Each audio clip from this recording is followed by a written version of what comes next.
mahirap sa mamayan para sa interes ng ilan. Nagmarcha ang Cabanatuan City Supermarket Vendors Association Incorporated at iba pang concerned citizens mula sa Plaza Lucero patungo sa City Hall ng Cabanatuan kahapon. Kinondena ng mga tindera at mga mamimili ang Ordinance No. 051 na ipinatupad ni Mayor J. Vergara at Sangguniang Panglungsod na nagbibigay permiso na magtayo ng tiyangge o tinatawag na baratilyo sa harap mismo ng public market ng naturang lungsod.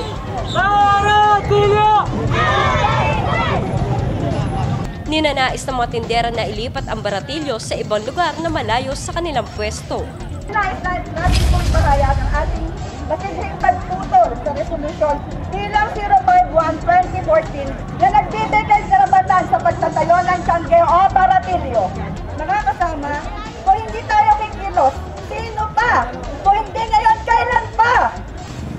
Ipinabasura ng CCSVAI ang inilabas na ordinansa ng Sangguniang Panglungsod dahil hindi umano ito dumaan sa public hearing at consultation.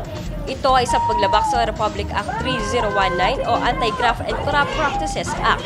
Ibig sabihin, ito ay manadali upang agad maitayo ang baratilyo na hindi sinasaalang-alang ang mga hanapbuhay na masasagasaan. Panawagan ng mga rallyista na ilipat agad sa ibang lugar ang baratilyo na hindi magiging dagdag perwisyo sa mga mangangalakal at sa trapiko. Nagkakos po ito ng traffic at sa pinakamaan ho ay nagkaroon po ng pagbagsak sa pagbebenta ng mga mamamayan o mga ngalakal ng Cabanatuan.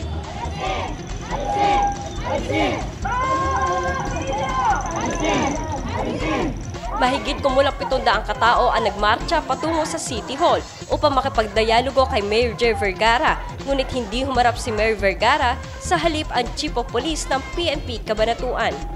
Maging pino po ang ating kilo at wala po sanang hihiyaw. At kung meron na po narinig na naghihiyaw dyan, sigurado ipakukulong po. Habang nasa loob ng City Hall ang mga rallyista ay nagkaroon ng tensyon sa labas ng City Hall dahil isa-isang binaklas ng mga tauhan ni Mayor J ang mga sticker ng tricycle at plaka ng jeepney na sumama sa rally.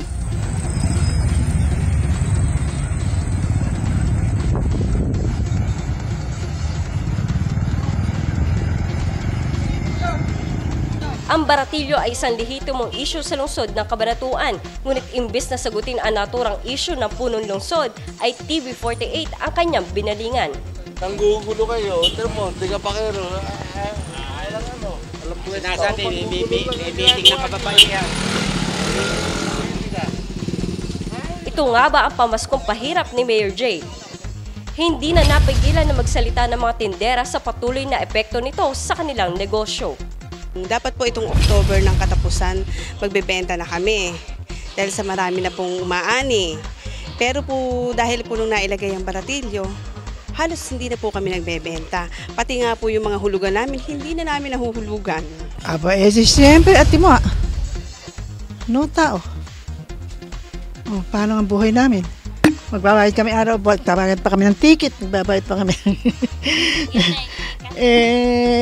Yun na nga, kasi ano epekto sa amin. Wala kaming pinagbibilhan.